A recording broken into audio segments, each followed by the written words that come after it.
and welcome to my channel. This is Lisa with Lisa's Faith and Budget Planning channel. I'm excited to be here today. I'm excited to be here with you, getting into my sinking funds and savings tracker.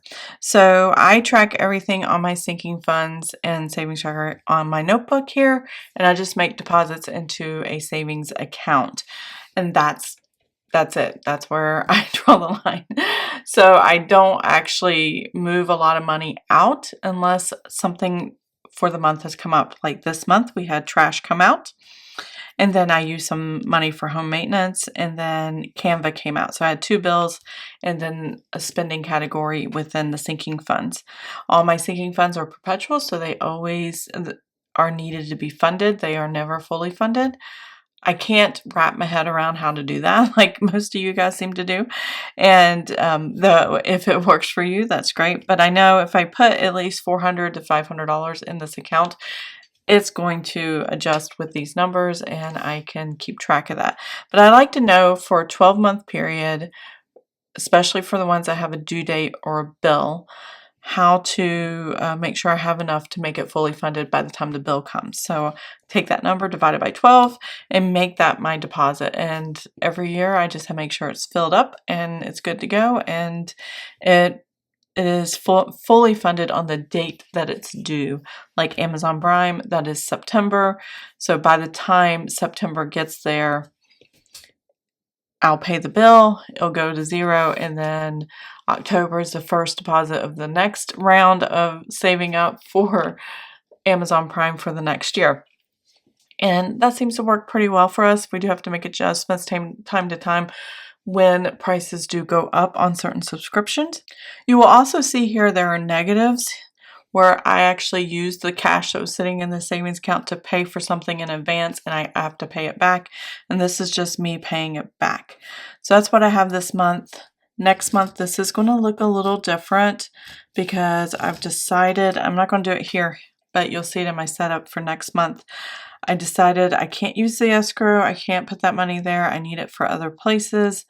So I'm going to be moving a good amount of the escrow to pay what I owe on the music, but not pay to save up, or not make deposits to save up. So this is actually going to go away altogether. My husband and I have been talking about the Amazon Music subscription that he's had for a long time, and he's like, I don't think I need it, and I think I have what I need. I can use the free stuff. It'll be fine. And I said, okay. So I'm just paying back what I owe the account that I borrowed to pay for one subscription. So he has 1 year subscription starting in March.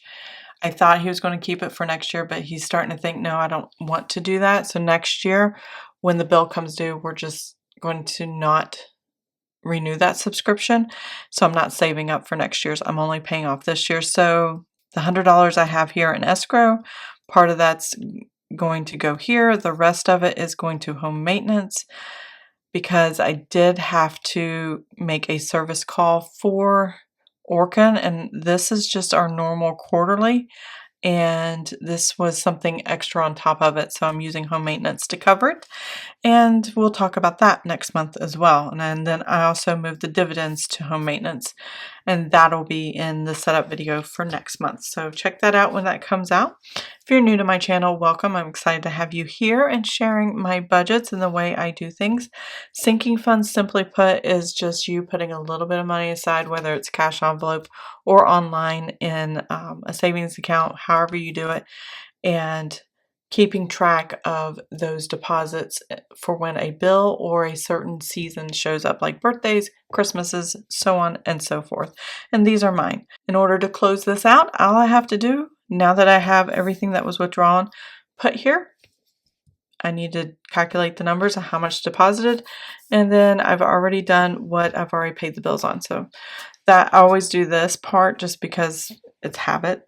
I hope that's okay. But we're going to see increases and decreases here, and that'll set us up for the new month. So these ending balances are going to be my new beginning balances for the new month.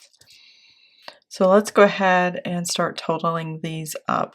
So I have $75.36 as what I have for my Amazon Prime. We'll add the $12.56, and that gives me an ending balance of $87.92. Now these don't change very often, and they're pretty much set. When I do change them, it's because I'm adding to, or I need to adjust it to bring something to zero, like I did the trash. I didn't need $30, I only needed $24.98 to cover the rest of the bill. I don't leave cash sitting in there. I could, if you needed a buffer and something like that, you could make that as an option in your budgets, but I don't work that way. So I've deposited $19.26. I'm going to subtract the $96.28, and that means I'm negative $702. So that is my new balance. It shrank by this amount. Basically what I was doing here was taking the minimum I needed times 2, one to pay back this year's purchase and that came out of this account that I borrowed, and then one to set up for next year, and that this is just going to go away. So you'll see that next month and how I'm going to do that. Apple 365 is a subscription I have for my MacBook Air, and I have $18.57. This is at the end of every year or the beginning of the year, and I'm going to add $6.19. So right now, it's sitting at $24.76. Xander Identity Theft is due in October. I have $61 plus the $12 I put in at $73. That's good protection. $10.60 is what I have for Norton, and it's $5.30 a month. That's my husband's laptop protection thing. I don't know. He says he needs it, and he's a PC Android guy. I am an Apple. So we are a house divided, and it's okay. And the sad thing is my husband was an IT for the Navy. So we understand tech just enough, and he just cannot stand Apple, so I don't blame him. All right, $60 for Epidemic Sound, which is the music you hear, plus $12, and that is $72. DoorDash Pass, so I'm doing $16 a month. I paid it in advance, and then after I paid it in advance, I'm going to start building up till the end of the year, so I had to double the payment from $8 to $16 a month.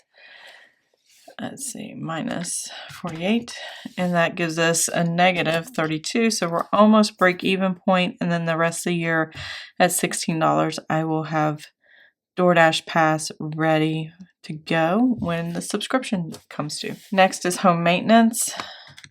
I have $144.20, so we got another 4 or 6 bags of Grub Kill, and that is just something to keep the moles away and stuff like that. We're going to add $50, and we're going to subtract the $59.11 for the Grub Kill, and that leaves this one. Oh, I've already done this one. I don't know why I'm doing this one. Next I have Orkin. This is our quarterly spray, and it's $52 a month if I save it up, or I actually just pay it quarterly. For the quarter, it'd be 52 times 3, but we only have 2. So 52 plus 52 is 104, and that's what's in there now. So in May, I'll actually have them come out and do a spray inside and outside and put granules outside for the house. Now I live in the rural part of Kentucky, and because it is rural, there's insects, there's mice, there's all kinds of things out here. So yeah, I got to keep them out of the house, not let them get in the house. $120 for propane right now. I think I'm just going to fully fund this until it reaches $240 and then stop. So I got another, 6 months on that. And then once that's filled up, and I need to get propane for my fireplace, which I'm not using it obviously now. I will begin using it again probably October, November, depending on how cold it gets in the fall, and then for the winter coming up. We already did the trash. The bill came in. I have that down to 0. So car maintenance, I'm going to be using this next month. Or maybe no, next month. I have to use it next month. Right now I have $143.90 and I'm adding $50. That's a constant $50 I put in there. $193.90, and I need to use this for my oil change in my car. Next I have is taxes and tags for my vehicles. I took whatever we paid last year, divided by 12, and then came up with a number so that I have something close to what I have last year. So it's $228.78. Now I needed $10 to cover last month's bill for the tax prep because it was $10 more. So I put $31 instead of $21 in, and that means I have $21 left. So I borrowed from the account, and now this is red is going to go away, and this is what I want for this month because last month we did our taxes. Gifts, I did not put anything in gifts, so it's $400. I actually left what we normally put in gifts in the checking account and then use that to pay the Amazon purchase I made so that I could buy this gifts for my nieces and nephew in Virginia Beach. So I'm excited about that. This will be going away or be brought down to zero. I needed to borrow that money for what you'll see next month. So there's $100 sitting there. You'll see the changes next month. I just needed to close it out this month. And then, like I said earlier, this is going to go down to zero. Oops, I said zero and wrote zero. Sometimes it's hard to write on camera. So $14.30. There we go.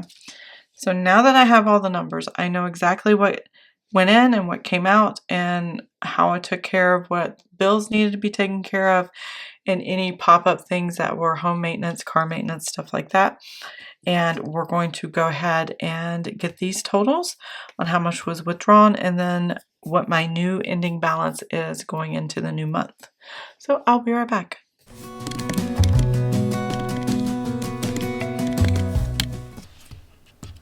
We have $263.49 here withdrawn, and then let's see how much we have total.